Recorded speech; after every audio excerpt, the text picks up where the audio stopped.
Welcome to this lecture video.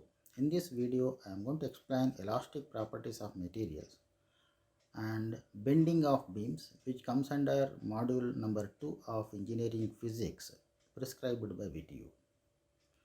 Now let us discuss the following points. So here I am going to discuss about relation between shear strain, longitudinal strain and compression strain or bulk strain, and bending of beams, expression for bending moment. Let us go to the point, that is relation between shear stress, that is shear strain, longitudinal strain and compression strain. So relation between shear strain, longitudinal strain and compression or bulk strain. Now here is a material. It is in the form of box fixed at its bottom layer, that is BC is fixed, and let capital L be the length of all the sides, and the front face is AD, that is ABCD, and the box is subjected to shearing force acting along X direction as shown in the picture. So because of the shearing force applied along X direction, the point A is shifted to A dash and the point D is shifted to D dash as shown in the figure. So the distance between AA dash and D dash is observed to be small x.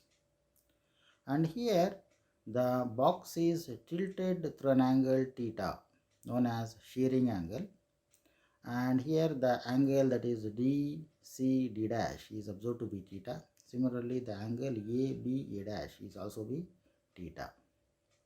And here we are drawing a normal from the point A dash to the line AC. That normal is nothing but A dash M, and similarly we are drawing a normal to the line, that is BD dash, from the point D. So DN is the normal drawn. So this is what about the diagram. Now let us go to the equations. So here the longitudinal strain produced along BD is equal to ND dash by BD. So consider that as equation number 1. And the corresponding compression strain along AC will be equal to AM by AC. So consider this as equation number 2. As according to Pythagoras theorem, the diagonal AC is equal to BD, that is equal to root 2L. So consider this as equation number 3. From right angled triangle, that is DN D dash, the value of D dash N will be equal to DD dash cos of the angle DD dash N, or that is equal to D dash cos of the angle AD dash B. So it is observed that the angle ADB is observed to be 45 degree.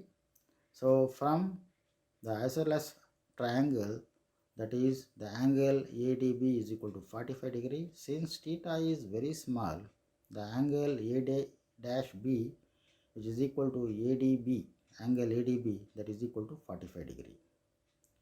Then we can write ND dash is equal to DD dash cos 45 degree, or it will be written as DD dash by root 2. Consider this as equation number 5. So these were all the equations written in reference with the diagram shown in the previous slide. So from equation 1, 3 and 5, we can write longitudinal strain is equal to DD dash by 2L, but it is observed that theta is equal to DD dash by L, that is from triangle CDD dash. And the longitudinal strain will be calculated as theta by 2, consider that as equation number 6, and the corresponding compression strain will be equal to theta by 2, consider this as equation number 7. Here the longitudinal strain plus compression strain will be equal to shearing strain, which is equal to theta. Therefore longitudinal strain plus compression strain is equal to shear strain, that is theta by 2 plus theta by 2 is equal to theta. So this is what the observation made in case of material undergo deformation due to shearing force. Now let us concentrate on beams. So beam is nothing but a material which is uniform from one end to another end, whose length is very much larger when compared to its breadth and thickness. If it is in the form of a rod, the length of the material is large when compared to its diameter. A beam consists of parallel filaments as shown in the picture. So when the beam is subjected to bending, it is observed that the filaments which are in the outermost layer will all undergo extension, whereas the filaments which are below were all considered as they will undergo contraction as shown in the picture, whereas the middle layer will not undergo any deformation. Such a layer is known as neutral layer or neutral axis. So the outer filaments undergo extension, whereas the bottom filaments undergo contraction because of bending, whereas the middle layer will not undergo any deformation. Such a layer is known as neutral beam or neutral axis.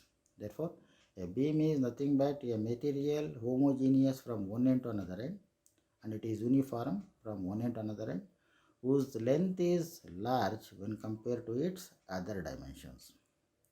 Such a material is called beam, and when it is subjected to bending, the upper layers undergo extension, lower layers undergo contraction, and the middle layer will not undergo any deformation. That layer is known as neutral layer or neutral axis.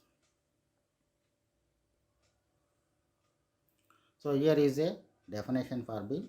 A beam is defined as a rod or a circular or rectangular cross-section bar of uniform cross-section whose length is very large than its thickness. When a straight bar is bent, the outer layers undergo elongation and lower layers gets contracted, but one layer between them is neither elongated nor contracted. This layer is called neutral layer or neutral surface. That's what the explanation given in the last slide. And let us look at the expression for bending moment in terms of moment of inertia. Now let us consider a beam which is fixed at one end. Let L be the total length of the beam. And now let us consider one portion of the beam, that is nothing but PB, GF and QC. So that portion is taken into account. Because of bending, the layer that is PB undergo extension, the layer QC undergo contraction, whereas the middle layer GF will not undergo any deformation. Here the layers were all looks like arc of a circle and making an angle theta at common center O. Let capital R be the distance of the filament GF from the common center O, and the distance of PB from the neutral axis will be smaller, and the distance of PB from the common center O is R plus smaller. So it is observed that the length of the arc, that is GF, will be written as R into theta, capital R into theta, whereas the length of the arc PB can be written as capital R plus small r into theta, where theta is the common angle subtended by the arcs at the common center O. So all the arcs are all part of that is looks like concentric circles making a common center at O. So this is what the explanation of this diagram. Now let us go to the further equations. So the length of the filament GF is R theta, whereas theta is the angle subtended by GF at O, and the length of the outer filament PB is equal to R plus small r into theta. So here the linear strain will be equal to increase in length to the original length.